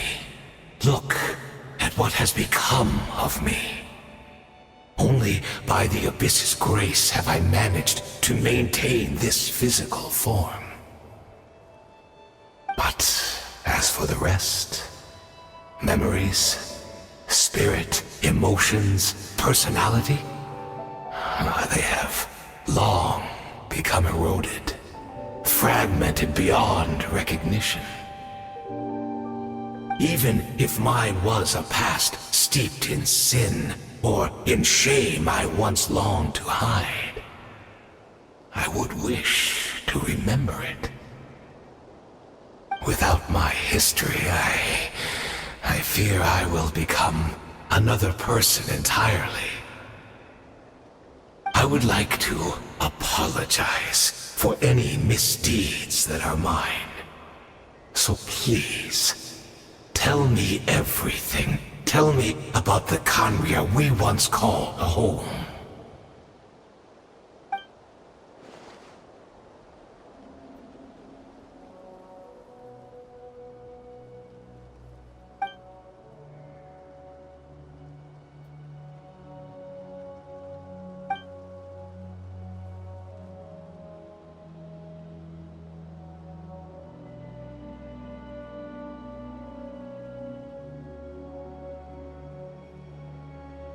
You seem to remember much. Could you tell me more about it? About our golden age?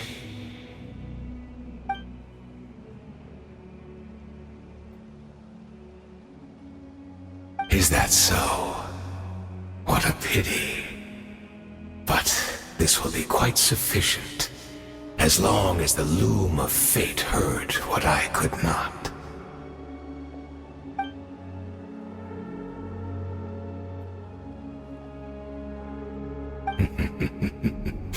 I'm afraid I owe you yet another apology, Dainslif. You were right. I lied to you earlier. Your wits are too sharp to be fooled by me. The homeland hasn't yet been revived. In fact, even the ley line weaving is not yet complete. Think of ley lines as the collection of memories concerning a given place.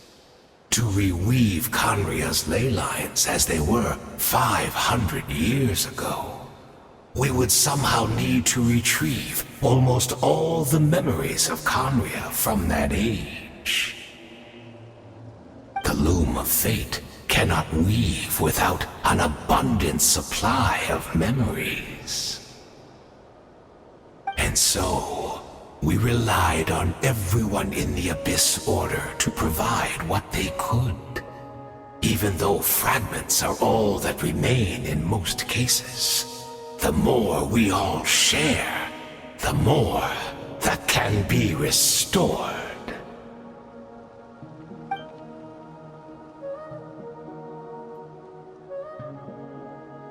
Indeed, we, a people in exile, stranded 500 years in the future, will weave our homeland anew and bring the nation of our dreams back into the real world. Ah, what a glorious undertaking!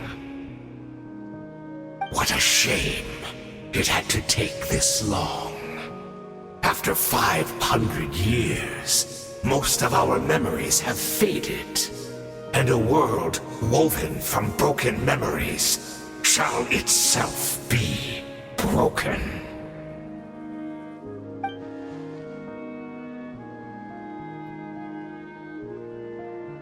Precisely, for you possess a ring left to you by your elder brother, which continuously resets your body's condition.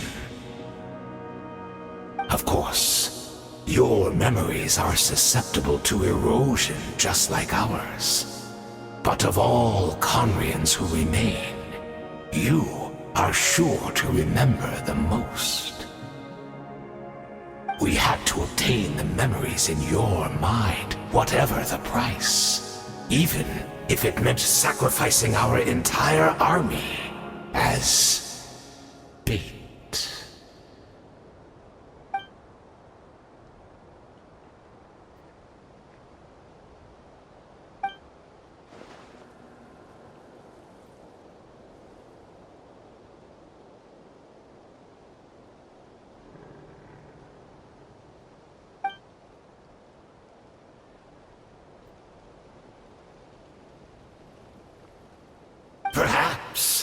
But that is the gamble our Highness has chosen to make.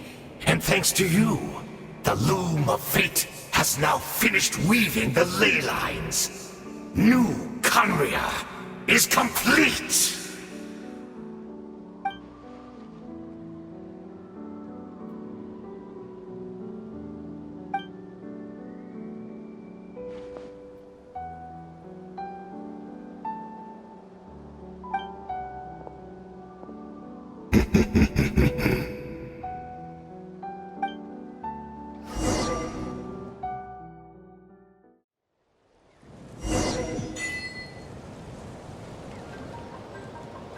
Light it up!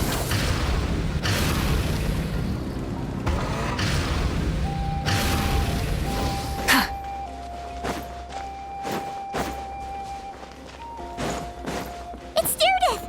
Great! She's still here!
We're not from the same world, are we? No. I come from your future. Wait, but that's great! That means the world isn't going to end. In that case, tell me, what happens to Conria? What happens to my homeland? No, wait. Don't answer that. We can only fight for our future. If the future is unknown, I still believe the Savior can turn things around. I'll carry on looking for her, even if you're not there to protect me. Although, in a way, I've already found my Savior. It's you. You protected me, and I believe you can protect us all. You're the one who can change everything. It's just too bad that we're not from the same time or place.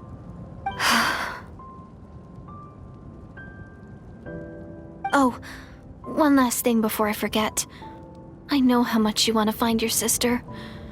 Surely she must be desperate to find you too. So, is there anything you can give me as a memento? Proof that we met? That way when I do find her, I can convince her that you're also searching for her.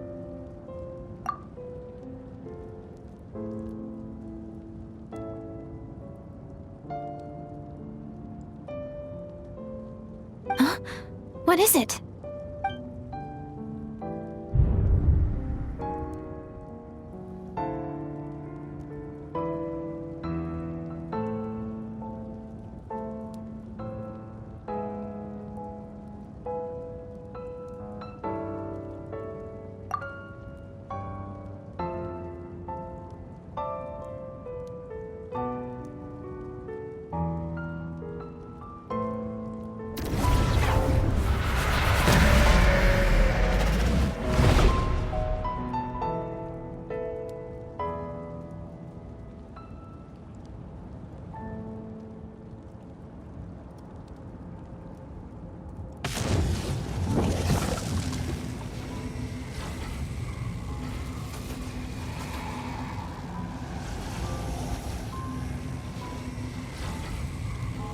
So that's what happened. Istaroth, the ruler of time, must have had a hand in this. There's no other way that this meeting could have taken place.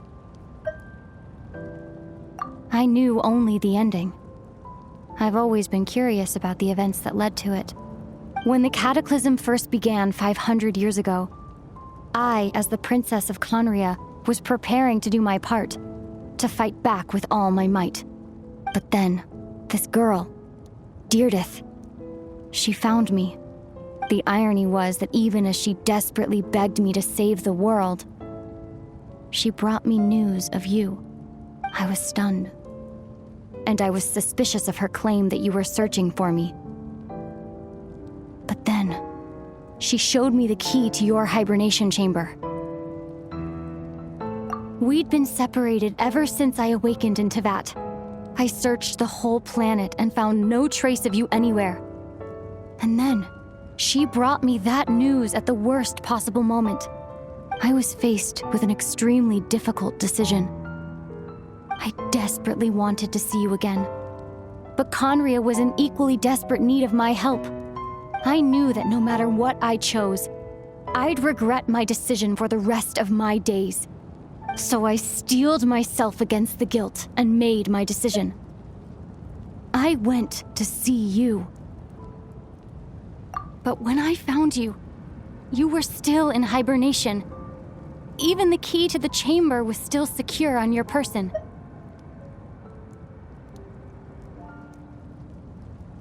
I couldn't make sense of what I was seeing, but there was no time to think.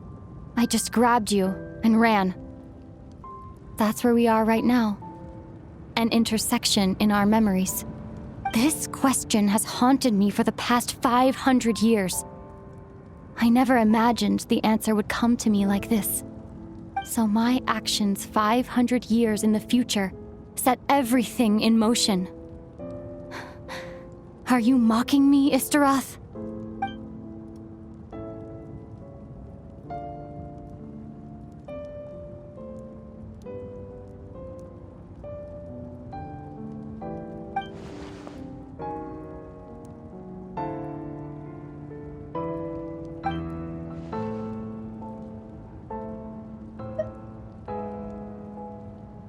Not yet, but I've taken a very important step.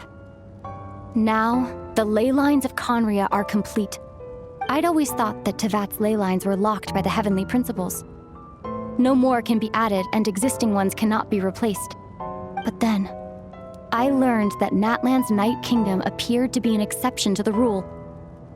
It has intrigued me ever since.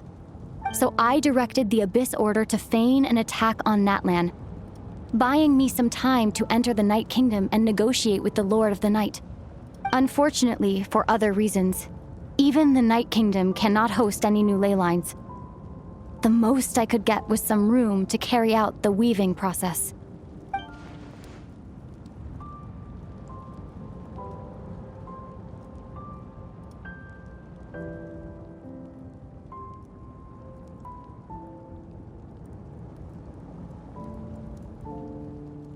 Still, I received the Lord of the Night's permission and activated the Loom of Fate. Using an Intivat as the base, I was able to grow a realm based on the Conria of 500 years ago, superimposing it over present-day Natlan space-time. That superimposition is what allowed you and Deirdith to cross paths.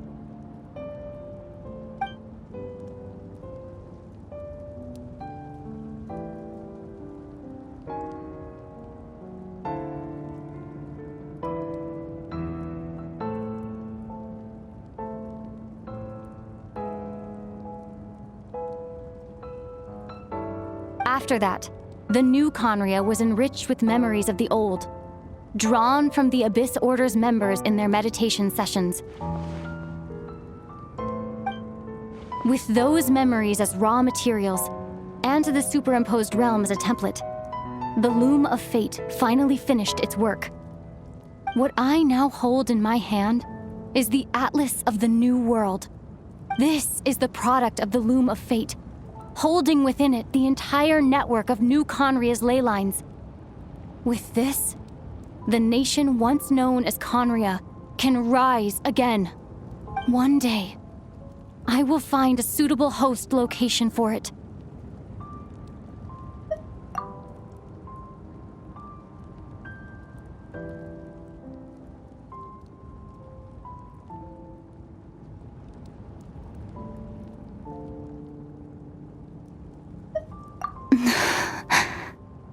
When I first arrived in Conria 500 years ago, my memory was completely blank.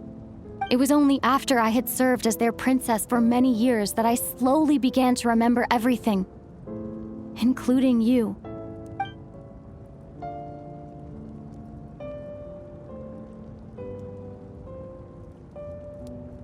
But recovering old memories didn't simply erase the part of my life I spent in Conria. I still see it as my second home. That is why my guilt weighs so heavily on me. But even so, that only constitutes part of my motive. More importantly, if I wish to speak with the heavenly principles as an equal, I will need the might of an entire world behind me.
Our hero is back! Everyone's been waiting for you! The Abyss Order made a full retreat before our forces even arrived on the scene. All thanks to your efforts, no doubt. Oh, and Mr. Dainsliff's, of course. What's wrong? You look upset. Paimon doesn't know the details either. The Traveler just disappeared after taking Deirdre's hand. It was like they got sucked into another world.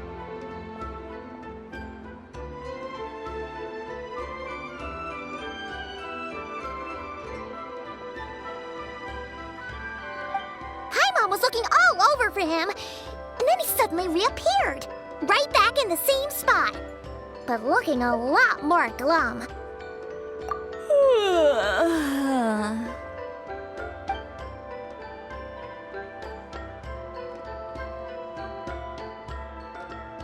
I think I got the gist of what happened.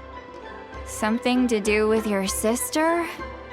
I spoke with the Lord of the Night in a dream just now, and learned quite a lot. Huh? You met your sister? And you didn't think to tell Paimon right away? Well, never mind. Paimon can see that you're pretty down right now. But let's go over everything later, alright? What your sister accomplished? It all but defies comprehension. I was stunned when I heard about it too. But what surprised me the most was that the Lord of the Night actually chose to allow it.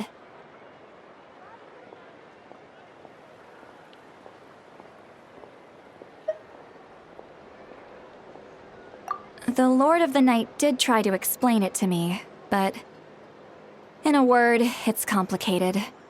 During the war with the Abyss, Malwika had an argument with the captain. Malwika believed that we should fight to protect our culture and memories, while the captain believed the preservation of the ley lines should come before all else. So, the Lord of the Night was very intrigued when presented with the Loom of Fate, and informed of its ability to weave ley lines. She saw your sister's actions as a potential third option, Namely, to preserve an entire nation in the form of an atlas. Preserve a nation? You've definitely lost me now. You're not the only one. Paimon's got no idea what's going on either. With that in mind, the Lord of the Night gave the go-ahead once she was satisfied that the Loom of Fate wouldn't have any real effect on Natlan. However, I believe she imposed an additional condition of her own. An additional condition? Did she ask for something in return? No idea. She wouldn't tell me what it was. Huh. All right, well, let's not overthink this for now. We just won a war. Time for a well-earned drink to celebrate. I trust the Lord of the Night unreservedly. I'm sure she only involved herself to take a problem off our hands, so it's one less thing for us to worry about. Don't you agree, Traveler?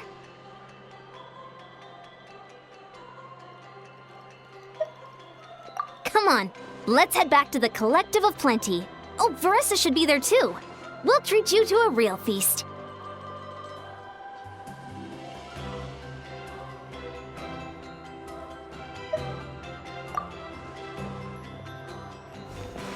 Huh? Ian-san, leave him be.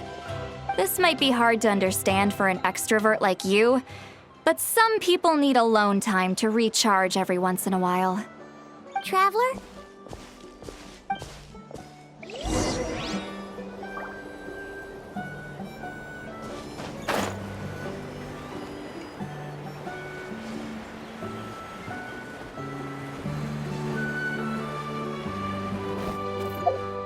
You